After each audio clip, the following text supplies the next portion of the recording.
Okay, beta. See, we have two arches when we study about the foot, okay, which are keeping the foot in an arched position so that the sole is not directly resting on the ground, but there is some arch which is maintained. So on the medial side, the chief muscle what we have is tibialis anterior, and on the lateral side we have peroneus longus and peroneus brevis. Okay, that is okay. So that is Hema. Hope you understood now. Got it, ma'am. Yeah, but so in addition, we also have this peroneus longus tendon. It apart from these medial and lateral longitudinal arches, we also have transverse arch. These arches, anyhow, I will explain you very nicely when we do arches of foot. Don't worry. Okay. Just for now, you try to understand like longus tendon is helping in the formation of transverse arch also. Okay, beta. Beginning to see this muscle, peroneus longus or fibularis longus, and this peroneus brevis. Okay, when if you remember fibula bone, we have studied no beta on the lateral aspect of the fibula. We have seen the origin of the longus and also peroneus longus and peroneus brevis. See, lateral surface of the shaft of the fibula in the upper 2/3, you will see the origin. Now insertion, see here, this is the first metatarsal and medial cuneiform bone. Okay, so that means tendon is passing like this beta. It's taking its journey in the sole. That's how it is helping in the maintenance of arches. Okay, so it's going into the base of the first metatarsal and also the medial cuneiform bone. It's taking its insertion. Then coming to peroneus brevis or fibularis brevis, this is also coming from the lateral surface of the lower 1/3 of the shaft of the fibula, and it is getting inserted into the base of the fifth metatarsal. This was first metatarsal, long journey it has to go. This is base of first metatarsal. Okay, then what is the artery of lateral compartment? Fibular, yeah, peroneal. Very good. Fibular artery or peroneal artery is a branch of which artery? I'll tell. Deep, sorry, the posterior, this thing. Very good. What is that called? Tibial. Posterior tibial artery, huh? Popliteal artery divides into anterior tibial artery and posterior tibial artery. The posterior tibial artery gives a branch which is called as peroneal artery, also called as posterior tibial artery. Okay, beta? So, fibular artery or peroneal artery, I'm sorry. Okay? Now coming to superficial peroneal nerve. It is one of the terminal branches of which nerve? Common peroneal. Common peroneal nerve. Okay? It is arising within the substance of this bulky peroneus longus muscle at the neck of the fibula, lateral side. It descends between the longus and brevis muscle, and then it is into the lower part of the leg. It becomes cutaneous. Okay, beta? So this is, see, this is a superficial peroneal nerve. Okay, and these are the cutaneous branches. Muscular branches are going to peroneus longus and peroneus brevis. See, cutaneous branch, it is supplying so much, in fact. No? Medial, it is dividing into medial and lateral branches distributed to the skin of the lower part of the front of the leg. This yellowish area, beta, full lower part of the front of the leg. That means on the lateral aspect, dorsum of the foot. Okay, dorsal surface of the skin of all toes, isn't it? Okay, except see, these adjacent sides of the first and second toes are not supplied. Okay, and lateral side of the little toe is also not supplied. They are supplied. Lateral side of the little toe is by sural nerve, and the other one is this first interdigital cleft supplied by deep peroneal nerve. Okay. This picture, if you can remember, we can know the cutaneous distribution of superficial peroneal nerve. Okay. After completing, we have seen two compartments now, isn't it? Anterior compartment of leg we saw, lateral compartment of the leg we saw. Now we are seeing the dorsum of the foot. So the dorsum of the foot, if you just remember, if you look at your own foot, the skin is thin. Actually, we can see our own tendons below the skin, right? Extensor digitorum longus, hallucis longus. There is one more muscle over the dorsum. You have the extensor digitorum brevis. We will see now. Okay. The skin is hairy, freely mobile on the underlying tendons and bones. Sensory nerve supply, superficial peroneal, this yellowish one. Apart from that, this deep peroneal nerve is there, isn't it? And this sural nerve is there. And this bluish area is medial and whitish area is lateral plantar nerve. Tibial nerve terminal divisions we will study when we do posterior compartment of leg. Okay, just now you saw flexor, below flexor retinaculum tibial nerve was passing. It will divide into medial and lateral plantar nerves. This we will study again, don't worry. Okay. Saphenous nerve, I told you, it's a branch coming from femoral, isn't it? So saphenous is, see, nerve passes over the dorsum of the foot, this one.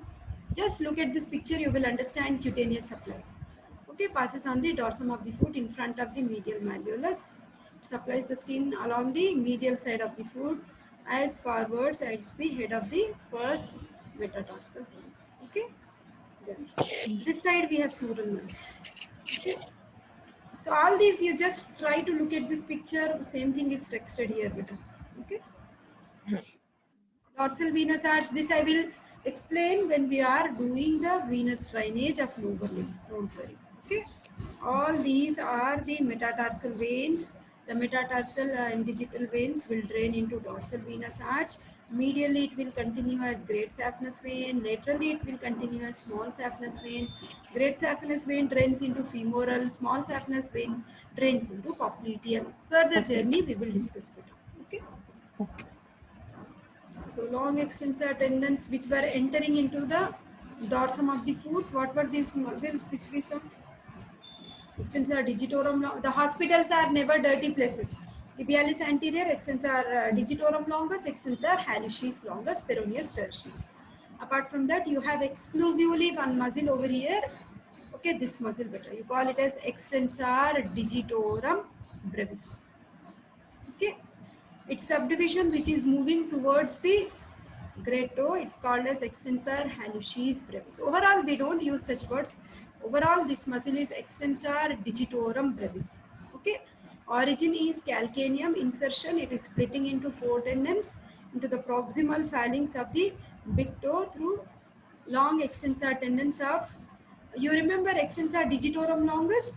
So through those tendons only you will see the insertion of extensor digitorum brevis is also taking place. Okay, so that is, it is helping in extending the toes. Okay.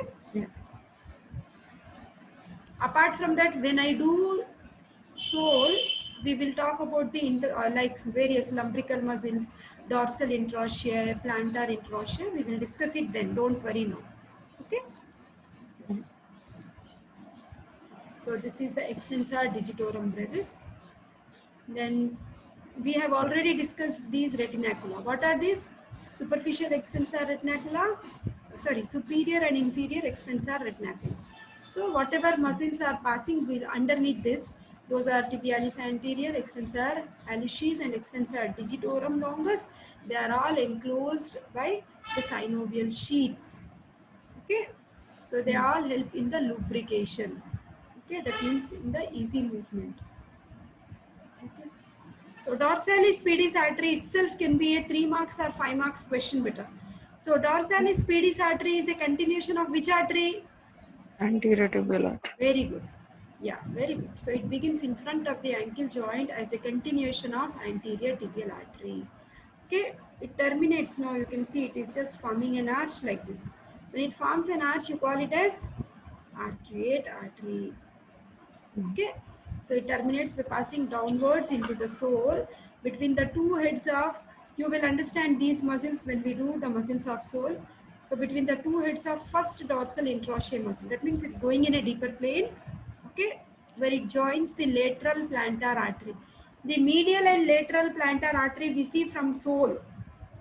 Posterior tibial artery subdivisions these are. Okay, just try to remember it goes and it is joining the lateral plantar artery to complete the plantar arch. That means the dorsal plantar, that means from the dorsum and also from the plantar aspect there will be a communication. Okay, so it is superficial in position. You can see this artery very easily. You can feel the pulse also. Okay, it's crossed by this inferior extensor retinaculum and first tendon of extensor digitorum brevis. On its lateral side, you will see the deep peroneal nerve. Artery and nerve. I told you artery is medial, and I told you this point comes many times. Nerve is lateral, okay? And more laterally, extensor digitorum longus tendons. Are never dirty, no? Dirty is standing for digitorum, okay? On medial side lies the tendon of extensor hallucis. Same like the hospitals are never dirty places, okay? We are now talking about artery. Keep few structures on medial side and then on remaining on lateral side, okay? Like that you try to remember. It becomes easy. Okay? We can easily feel the pulsations of dorsalis pedis artery. Now see, this is the dorsalis pedis artery. It gives one branch which is going towards the tarsal bones. You call it as lateral tarsal artery. The one which is forming an arch like this, you call it as arcuate artery. Lateral tarsal artery is shown here. Can you see its course? It is moving like this. Okay, which crosses the dorsum of the foot just below the ankle joint here. What are the branches of this dorsalis pedis, ma'am? These are Medial the tarsal, lateral tarsal. Huh? no, only these three branches, but a lateral tarsal, arcuate, and first dorsal metatarsal artery. Okay. Okay. These are the branches. Okay. Medial and lateral plantar arteries are the branches of tibial, which we will discuss later Okay. when we do posterior compartment tomorrow. Okay. Okay. So the branches are lateral tarsal. When you are finding it is forming an arch, you call it as arcuate artery, which runs laterally under the extensor tendons, opposite the bases of metatarsal bones. Then it gives all these are metatarsal branches because they are running over metatarsal bones, no? So these are metatarsal branches which are going towards the toes. Okay. So one direct metatarsal artery also goes, that is the first dorsal metatarsal artery, which supplies, see, this and this aspect of the big toe, medial aspect and lateral aspect of the big toe. Okay. So what are the branches we saw? Lateral tarsal, arcuate, and first dorsal metatarsal artery. Okay, beta? So these are the branches. So deep peroneal nerve, this I will discuss later, but anyhow I will take nerves in detail. I said, right? Deep peroneal nerve is actually supplying which compartment? Anterior compartment. Anterior. Yeah, anterior compartment. Okay. So I hope you understood. Yes, ma'am.